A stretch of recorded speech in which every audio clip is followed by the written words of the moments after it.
parece que ya estaban.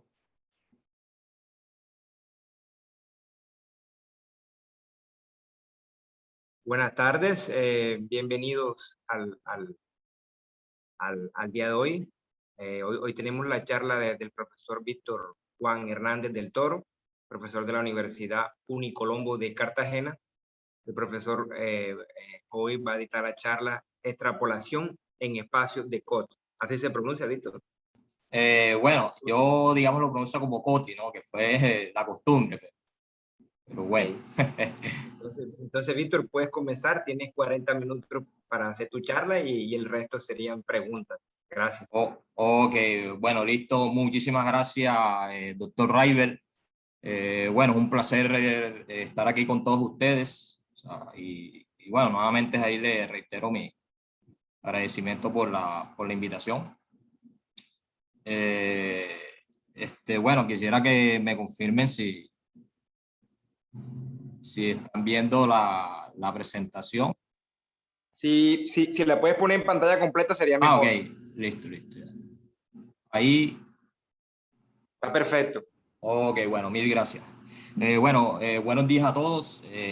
Bueno, ya como lo comentaba el profesor River, pues el tema de la charla será de extrapolación en espacio de Coti.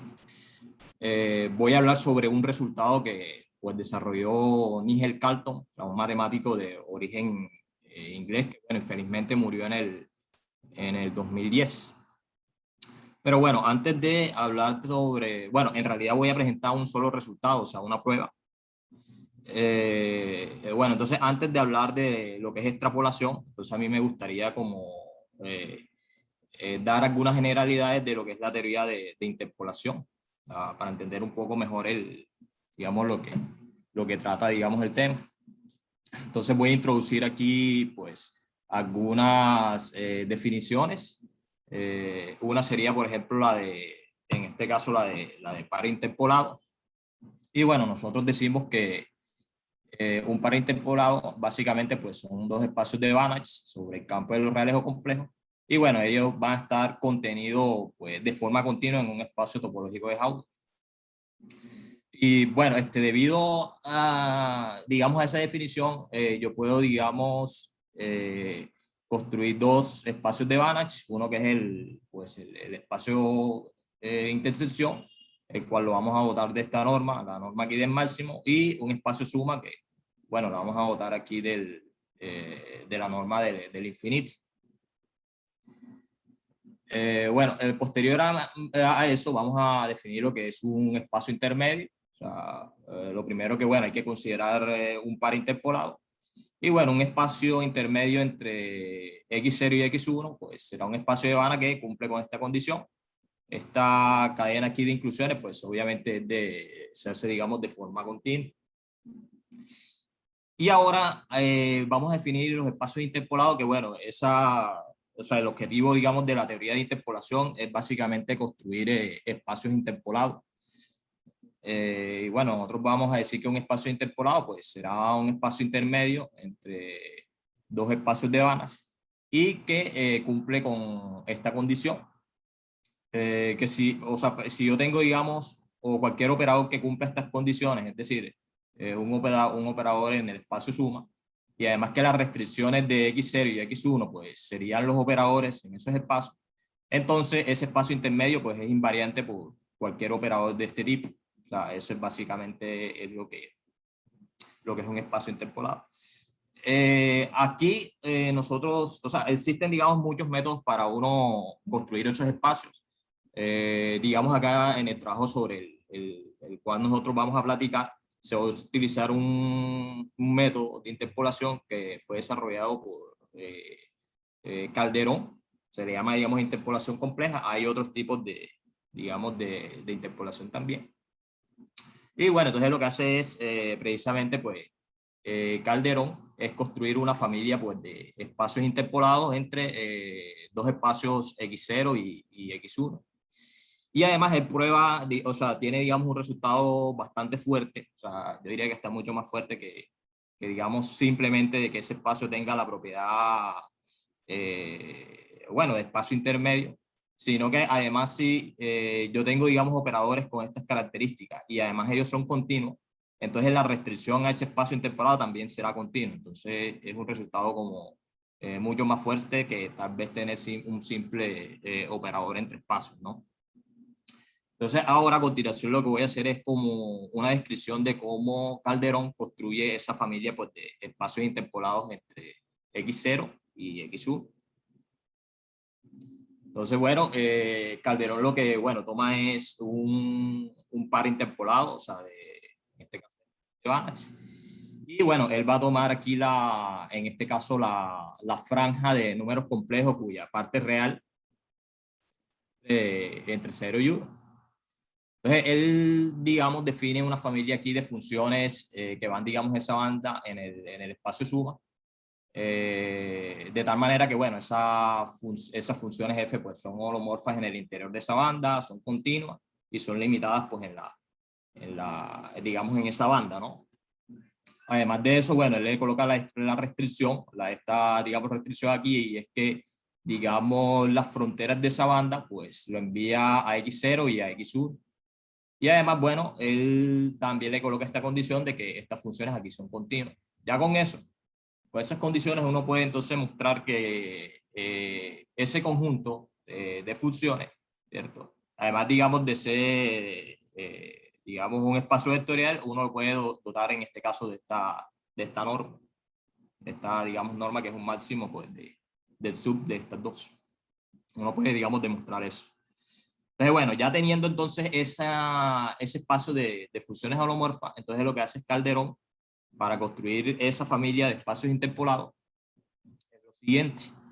Toma, digamos, un número entre 0 y 1 y define, digamos, un subespacio lineal, en este caso del espacio suma, de la forma siguiente. Lo denota como X sub teta.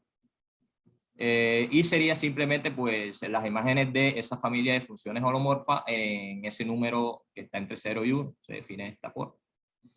Y bueno, él aquí lo dota de esta norma. Uno puede, digamos, probar que eso es una norma. Y además que es un espacio de Banach.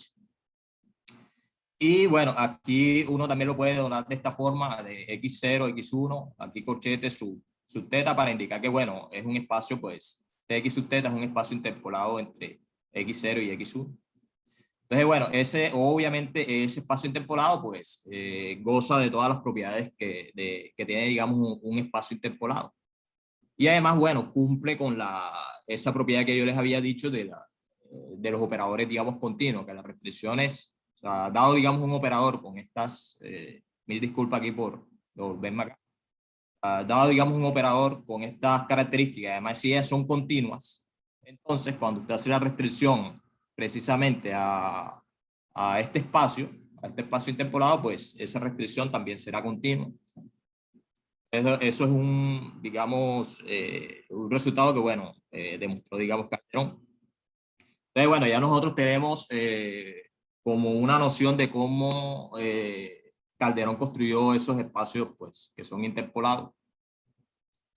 Bueno, aquí tenemos un pequeño ejemplo, bueno, que en pocas palabras lo que me dice que cuando yo interpolo, obviamente mediante sentido Calderón, dos espacios LP, pues, digamos, el espacio interpolado es otro espacio LP que, donde θ, digamos, cumple con estas características, ¿no? Sería, digamos, eso. Y bueno, además de eso, si uno le aplica esa propiedad adicional que él demostró, que tiene que ver con los operadores continuos, pues ahí uno obtiene un teorema que se llama el teorema de Ristorin, que yo creo que, digamos, es muy conocido, sobre todo en la parte de las ecuaciones diferenciales. Bueno, entonces ahora sí, voy ahora a explicar, o sea, qué es eso, digamos, de extrapolar, que es básicamente como que lo contrario de interpolar, ¿no? O sea, ¿qué, digamos, sería en este caso, una extrapolación aquí o sea, ¿qué sería, digamos, en este caso, una extrapolación? Sería, digamos, en este caso, extrapolar. Así, ojo, en sentido vago, sería que, o sea, digamos, preguntarse si cuando un espacio de Banach sería un espacio interpolado entre X0 y X1, ¿cierto? Para algunos espacios de Banach, ¿ok? O sea, si digamos ese espacio de Banach que yo tomo, pues sería un espacio intermedio entre dos espacios de Banach, pues, digamos cualquiera, ¿no? O sea, aquí, digamos, uno, en vez de interpolar, uno lo que busca, pues, son los espacios X0 y X1. O sea, es ahí donde radica, pues, el problema ahí de extrapolación. O sea, buscar, digamos, espacios X0, X1, e incluso, digamos, muchas veces, pues, uno busca solamente un espacio y el otro, digamos, es conocido. Pero bueno, básicamente eso es, digamos, lo que uno quiere hacer cuando uno extrapola espacios de Banach. Bueno, pero, o sea, el problema, digamos, de extrapolación tiene, digamos, o sea, tiene un objetivo y es la construcción, digamos, de unas autoextensiones en espacios de Banach. O sea, eso, digamos, no es de pronto el tema de la principal de la charla, pero bueno, la voy a, digamos, a comentar así por encima. O sea, resulta y pasa que, bueno, cuando, o sea, una autoextensión, en este caso de un espacio de Banach, es otro espacio de Banach, pues, que cumple, digamos, esta condición, es decir, existe una secuencia exacta corta. Cuando digo una secuencia exacta corta, pues, esta I y J, pues, son, digamos, transformaciones lineales. Ellas son, digamos, obviamente continuas y además la imagen, digamos, de una, pues coincide con el que de la siguiente. O sea, entonces, este X que tengo acá sería una autoextensión, en este caso del espacio de Banach. Bueno, hasta aquí me faltó, digamos, aquí colocar. Y bueno, ya cuando ese X es ya, digamos, un espacio cuasi normado de Banach, pues uno le dice que es una suma torcida. Pero bueno, entonces, ¿qué tiene que ver esto aquí con, de pronto, los espacios interpolados? Bueno, lo que pasa es que cuando yo tengo un espacio interpolado, yo puedo, digamos, construir autoextensiones de ese espacio interpolado de esta manera. O sea, yo lo puedo, digamos, construir simplemente pues con esa familia de funciones holomorfas y sus respectivas derivadas. Entonces ya yo puedo construir en este caso autoextensiones de esta forma y lo puedo, digamos, dotar de esta imagen. Entonces, claro, en caso de que yo tenga un espacio pues, de Banach, si yo, digamos, puedo probar que ese espacio de Banach es un espacio intermedio de otros dos, entonces ya por lo menos tengo una manera pues, de construir estas autoextensiones. Lo que tengo acá. Entonces, bueno, es básicamente eso uno de los, digamos, de los motivos por el cual pues uno habla de extrapolación. Y es, digamos, precisamente construir autoextensiones de espacios de Banach. Bien. Ahora, entonces, lo que voy a hacer es, ya, digamos, ir colocándole como restricciones digamos, a los resultados, pues, al resultado que voy a platicar. Primero, ya nosotros no vamos a trabajar con espacios de Banach en general, sino unos llamados espacios de Cauchy, que, bueno, son funciones de valores real, ¿cierto?, que cumplen con estas condiciones. Primero que, bueno, es un espacio obviamente normado. Esta, digamos, la bola unitaria, ¿cierto? Es, digamos, es cerrada en L0. L0, digamos, es el conjunto pues, de funciones medibles dotado de la tomología en medida relativa pues, a estos conjuntos de Borel. Y además, bueno, contiene, digamos, un elemento positivo. 3, básicamente lo que me dice es que, bueno, que esos espacios van a estar incluidos L1 con un peso, o sea, de forma continua, básicamente es eso. Y 4, lo que me dice es que, bueno, ahí la norma en ese caso preserva un orden. Entonces, un espacio que cumpla con esas condiciones, pues uno lo llama un espacio de Cauchy. De esa manera, bueno, ahí uno puede, ahí digamos se encajan algunos espacios como los espacios LP. Tengo entendido también que los espacios de Lorentz pues se encajan ahí. Bueno, ahí, bueno, posteriormente a eso, digamos, Calderón demuestra también, o sea, es un resultado bastante interesante, que cuando yo interpolo espacios de Cauchy, yo los puedo prácticamente factorizar de esta manera. O sea, puedo, digamos, factorizar ese espacio interpolado de esta forma. Es un resultado que, bueno, también demuestra Calderón a lo largo, digamos, de esa teoría de interpolación que él desarrolla. Y bueno, obviamente aquí la igualdad pues es en sentido, digamos, isométrica y este, digamos, espacio pues se define de esta manera y dotado de esta norma.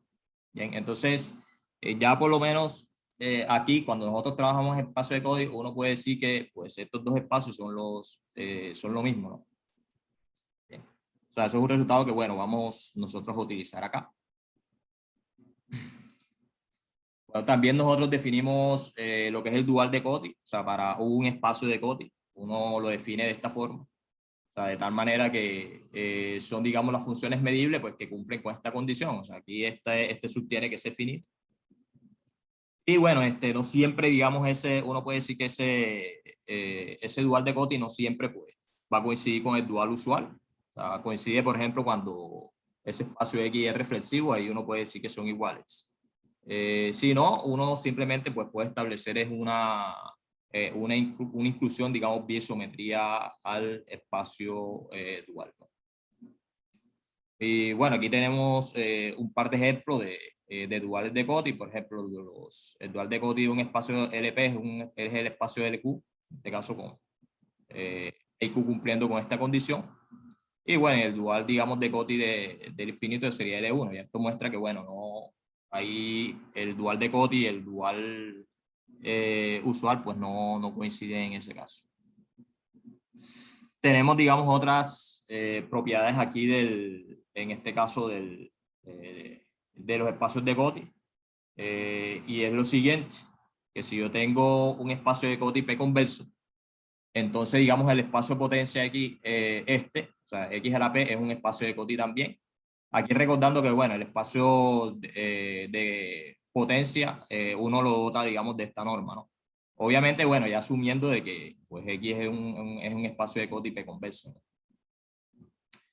Y otras que, bueno, otra, digamos, propiedad me dice que si X es P converso y Q cóncavo, digamos, bajo estas condiciones, entonces el dual de Cauchy es también P converso y Q cóncavo. O sea, digamos, cumple con esto, ¿no? Uno, digamos, puede demostrar eso. Bueno, entonces ya ahí básicamente nosotros lo que hemos descrito son los espacios de Banach con los cuales nosotros vamos a trabajar, que son en ese caso los espacios de Cauchy. Entonces ahora lo que voy a, digamos, hacer o a realizar es ya definir como que las herramientas que nos van a ayudar a resolver, digamos, problemas de extrapolación. La herramienta es una función. O sea, son, digamos, funciones que se llaman semilineales. En particular, nos interesan unas que se llaman las indicadores en un espacio de Cauchy. Entonces, lo primero, o sea, que voy a hacer es definir el conjunto donde, pues, están definidas esas funciones. Esas funciones van a estar definidas en algo que se llaman semideales que cumplen con esta condición. O sea, digamos, serán subconjuntos de L1 positivo, o sea, aquí digamos las funciones, bueno, tienen valor positivo, donde ese conjunto pues es un cono. O sea, un cono básicamente es, o sea, tiene tiene propiedades parecidas a los espacios vectoriales, con la única de pronto diferencia es que el producto de un escalar, en este caso por esa función, va a estar, digamos, en el conjunto, siempre y cuando el escalar sea no negativo. O sea, digamos, esa es como que la diferencia con respecto a, digamos, a una estructura de espacio vectorial. Y además él verifica esta condición, o sea, básicamente, o sea, es como una especie ahí como de convexidad, ¿no? Con,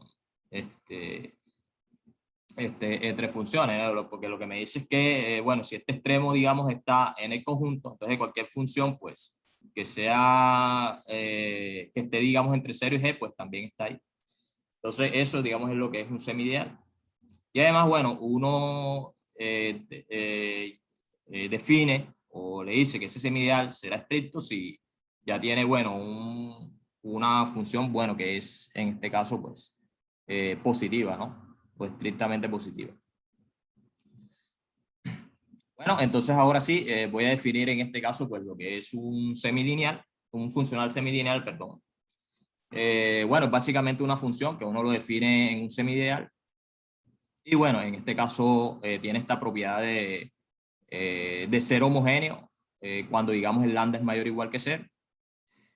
existe, digamos, una constante que cumple, digamos, con esta condición, ¿cierto? Aquí voy a denotar, digamos, como delta sub phi, esta expresión que tengo acá. Entonces, fíjense que básicamente, si digamos esto que está aquí es igual a 0, yo tengo como una especie de propiedad de linealidad, ¿no? Para, digamos, la función. Entonces yo diría que, bueno, esa función es semilineal. Cuando esto es 0, entonces se le dice que es lineal. Por ejemplo, aquí cuando esto es mayor o igual que 0, nosotros diremos que es converso, y cuando es menor o igual que 0, esta expresión para cualquier f y g, pues diremos que es cóncavo. O sea, son muy parecidas pues, a las definiciones de concavidad de funciones, ¿no? Y bueno, y además, también, digamos, se le va a agregar como una especie ahí o sea, como una continuidad, ¿no? En sí no es, bueno, sí, como una especie ahí de continuidad, ¿no? Que es si yo tengo, digamos, una secuencia de funciones, pues limitadamente. Si, digamos, esas funciones convergen a 0 en norma de L1, entonces, las imágenes, en este caso, o la secuencia de las imágenes de esas funciones también pues convergen a 0. Entonces eso es un funcional semilineal. Entonces ahora sí, esas, digamos, son las herramientas con las cuales nosotros vamos a resolver, digamos, los problemas de extrapolación. Y aquí, digamos, por último, voy a definir, bueno, esto aquí era lo que pues, les comentaba ahora, los comentarios que, bueno, les había hecho acerca de la linealidad, la concavidad, la complejidad de las, digamos, de los funcionales semilineales. Y bueno, uno también puede probar que esta expresión aquí es lineal con respecto a este funcional semilineal, ¿no? Uno puede, digamos, demostrar eso. Entonces ahora sí, nosotros vamos a definir una función específica que la vamos a llamar de funciones semideales. O sea, básicamente en este cuadro lo que está es definido, digamos, el semideal donde va a estar definida esa función especial que le vamos a llamar indicadores de un espacio de Cauchy, que es esto que tengo acá. O sea, se define, digamos, de esta manera, como el sub de este integral que tengo acá. Entonces, bueno, esa función, digamos, tiene propiedades interesantes. Y, por ejemplo, una de ellas es que, bueno, esta función indicadora es convexa, digamos, convexa. Otra, y es, digamos, es una propiedad bastante fuerte, es que cualquier, digamos, funcional semilineal, yo lo puedo escribir como un indicador de un espacio de Cauchy, siempre y cuando ese funcional semilineal sea, en ese caso, convexo, y la diferencia entre la función indicadora de L1 con esa función semilineal sea convexa. Es decir, prácticamente bajo algunas condiciones, todo funcional semilineal yo lo puedo escribir de esta manera para algún espacio de Cauchy. Bien. Entonces, a continuación, lo que voy a presentar algunas propiedades que tienen las funciones indicadoras. Bueno, obviamente aquí lo que les decía anteriormente, que esa función indicadora en espacios de Cauchy pues, es semilineal, o sea, cumple con las condiciones anteriores. Digamos conversa, esto era lo que yo les decía, y bueno, además la constante de la propiedad 2 siempre va a ser menor o igual que logaritmo de 2. Bueno, aquí, digamos, las funciones indicadoras en los espacios LP cumplen con esto, o sea, es como una especie de homogeneidad aquí, de pronto para el inverso de P, o sea, digamos, se cumple con esto. Y bueno, aquí nosotros vamos a denotar por lambda la función indicadora en L1, o sea, de esta manera. O sea, digamos, sería una segunda propiedad, pues, que tienen esas funciones indicadoras. Bueno, aquí, si yo tengo, digamos, un espacio de Cauchy P converso, pues la función indicadora de ese espacio potencia, pues cumple con esto. O sea, también es una especie de propiedad de su homogénea aquí con respecto al exponente, ¿no?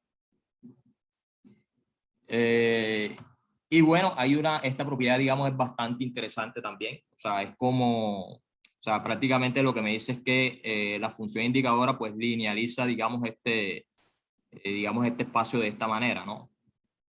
Digamos, yo puedo expresar la función indicadora de este espacio aquí producto de esta forma. Lo puedo, digamos, expresar de eso.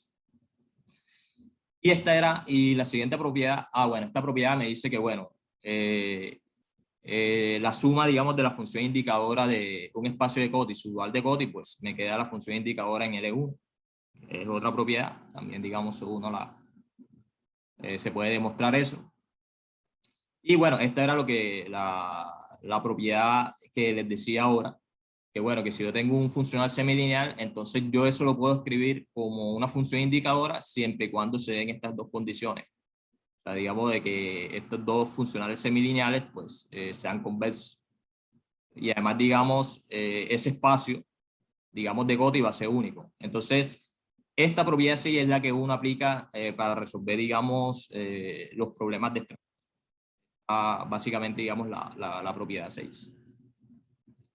Y bueno, IP7 lo que me dice es que, bueno, o sea, si yo tengo un funcional semilineal que no necesariamente cumpla con esto, entonces yo puedo realizar como una aproximación con una diferencia de funciones indicadoras de esta manera. Es decir, que además, o sea, si el funcional semilineal no cumple con esto, pues al menos yo puedo tener una aproximación de ella bajo esta desigualdad. O sea, es prácticamente pues lo que me dice en este caso la propiedad 7. Y bueno, aquí digamos tengo también otra propiedad 8, es que si obviamente aquí X y Y son espacios de Cauchy, ellos tendrán pues normas equivalentes siempre y cuando se cumpla esto, ¿no? O sea, esto es una equivalencia. O sea, que el sub, en este caso de la bola unitaria sobre la bola unitaria de L1, pues digamos es finito. Entonces, bueno, esas digamos serían las 8 propiedades con las cuales nosotros vamos a trabajar acá, ¿no? Vamos aquí a trabajar. O sea, con eso es que nosotros vamos a resolver problemas de extrapolación. Entonces ahora, bueno, digamos es el teorema que pues voy a, digamos, a demostrar utilizando pues las propiedades que ya los di de las funciones indicadoras, estas que tengo acá. Y bueno, es un teorema de Pisier. Ya esto, digamos, se demostró en 1979, pero bueno, aquí Nigel Carlton lo demuestra a través digamos, de las propiedades de los indicadores, ¿no? De las funciones indicadoras.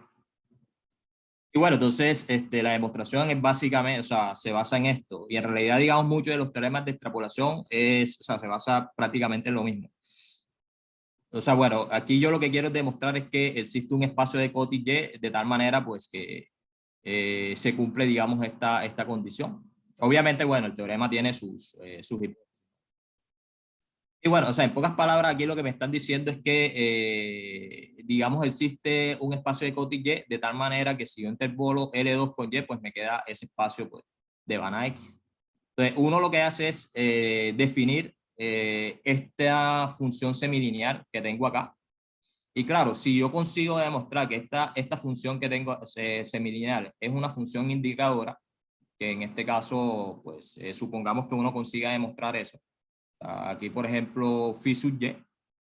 Entonces, fíjense que ya el problema ya quedaría simplemente reducido como a una especie ahí de despeje, ¿no? Pues claro, yo podría, digamos, pasar esto hacia el otro lado. Esta constante acá, pues también la puedo pasar a otro lado. Entonces me va a quedar, en pocas palabras, una igualdad entre las funciones indicadoras, pues, de este espacio y la función indicadora de X. Y bueno, y ahí por unicidad de los espacios, pues yo tendría esta igualdad que tengo acá. ¿Cierto? Fíjense que, digamos, esta expresión yo la tomo simplemente como linealizando, digamos, mediante la función indicadora, este espacio, no es lo que uno hace. O sea, esto va a terminar simplemente siendo la función indicadora aquí del espacio de Y. Entonces, bueno, aquí por la propiedad 6, pues bastaría demostrar que ese phi y, digamos, esta recta, pues, con respecto a esa recta, pues son conversas. Y bueno, entonces lo primero sería demostrar que este phi es convexa. Bueno, si yo tengo que X es Q cóncavo, pues el espacio dual en este caso es P converso. Recuerde que aquí las hipótesis, pues el espacio de Cauchy es tanto P converso y Q cóncavo. Entonces yo puedo decir esto. Y bueno, al ser, digamos, esto P converso, entonces el espacio de potencia también es un espacio de Cauchy. Y por lo tanto, bueno, como esto que está aquí es converso, ¿cierto? Por la de las funciones indicadoras, entonces yo tendría que este funcional semilineal es converso. O sea, eso quiere decir que, bueno, que esta expresión aquí es, digamos, mayor o igual que cero, y bueno, ahí ya uno puede realizar como una serie de cuentas bastante, digamos, técnicas así.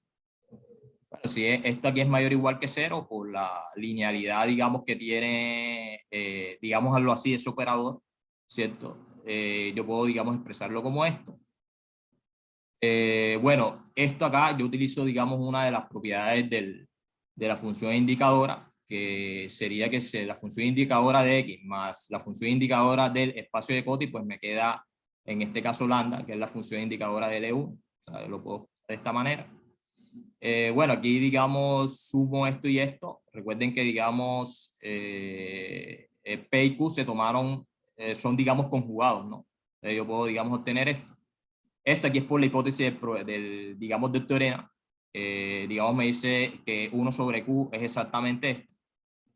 Bueno, aquí lo que se hace es simplemente multiplicar por esta constante, y aquí por la linealidad, pues yo voy, o sea, la linealidad que tiene, digamos, este símbolo, ¿cierto? Yo puedo decir que, bueno, ese delta sub phi es mayor o igual que cero, o sea, probando en este caso, pues que el funcional semilineal en ese caso es converso. Bien. Y de la misma, o sea, de una forma, digamos, muy parecida, yo puedo demostrar que ese lambda menos ese phi también es converso de una manera muy similar. O sea, si yo tengo, digamos, que XP converso, el espacio potencia, pues sería en este caso converso. Estas dos funciones indicadoras, pues, perdón, esta función indicadora y esta función semilineal, pues son conversas, son por la propiedad 5. Y aquí, bueno, por la propiedad esta de homogeneidad que tiene la función indicadora con respecto a este exponente, yo puedo demostrar que este es converso. Teniendo así que, bueno, esta expresión aquí es mayor o igual que cero, ¿cierto? Bueno, aquí aplico, digamos, linealidad de esto. 1 sobre P, recuerde que es 1 menos 1 sobre Q. Tendría, digamos, esto. Aquí el 1 sobre Q, pues lo tomo como T medio, lo que tengo acá. Bueno, aquí simplemente se hace, digamos, la suma de esto. Aquí, en este caso, multiplico pues por la constante 1 sobre 1 menos teta, ¿cierto?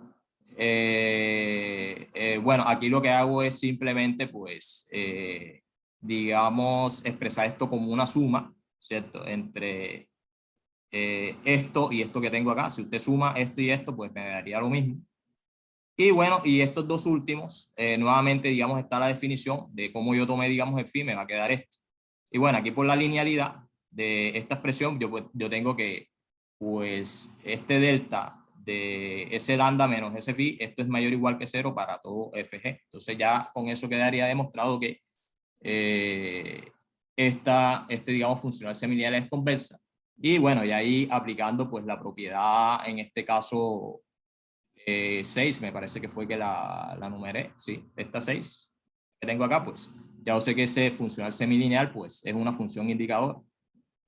Entonces era lo que yo les decía, bueno, ya como esto es una función indicadora, simplemente aquí sería como reorganizar la igualdad de tal manera, pues, de obtener esta igualdad de estos espacios por la unicidad de esos espacios de Cauchy. Y bueno, esa fue, digamos, la prueba digamos, en este caso de extrapolación, perdón, de ese resultado de extrapolación. Y bueno, eso, digamos, sería todo. Aquí dejo de pronto los artículos de donde, o sea, se desarrollan estas teorías. Aquí este es el artículo donde se desarrolla teoría de interpolación compleja debido a Calderón, y entre estas dos, pues, están, digamos, esos teoremas, digamos, de extrapolación, digamos, otro. Y además también habla un poco sobre las autoextensiones de esos espacios interpolados. Entonces, bueno, listo, eso es todo. Muchísimas gracias por su atención. Muchas gracias, Víctor, por tu excelente presentación. Fue bastante clara. A pesar de toda la matemática pesada que está ahí, tú pudiste resumirlas en un poco slide. Vamos a ver si los asistentes tienen alguna pregunta o algún comentario sobre tu charla. Pueden escribir sus preguntas en el chat o activar el micrófono para preguntarle directamente a Víctor. sobre alguna inquietud o algún comentario que tengan sobre la palestra, sobre la charla de Víctor. A veces me confundo, Víctor, con portugués, Ya español. veo. Sí. A veces uno se burlaba cuando estaba por allá. Sí, sí, No, que sí, este más sí sí. se cree, y Sí, mira. sí, sí, no, no, y a veces me da pena, ¿no? Porque piensan que uno es creído, pero no, porque el cerebro ya ni, o sea, no, a ver si alguien, Hombre.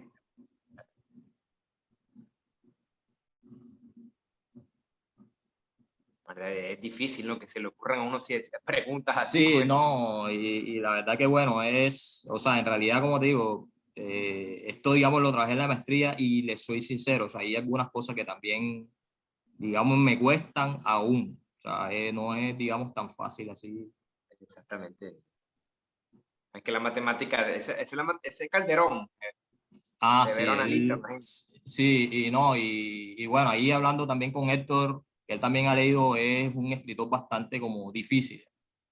Es un poco, Sí, no, sí, sí, hasta de pronto para uno saber dónde es que prueba las cosas, porque él dice, bueno, en el párrafo, si yo tengo, digamos, el párrafo X, entonces la prueba ajá. estará en el párrafo X más 20, o sea, hasta eso uno tiene que... Sí, sí, sí. O sea, Ah, bueno, listo.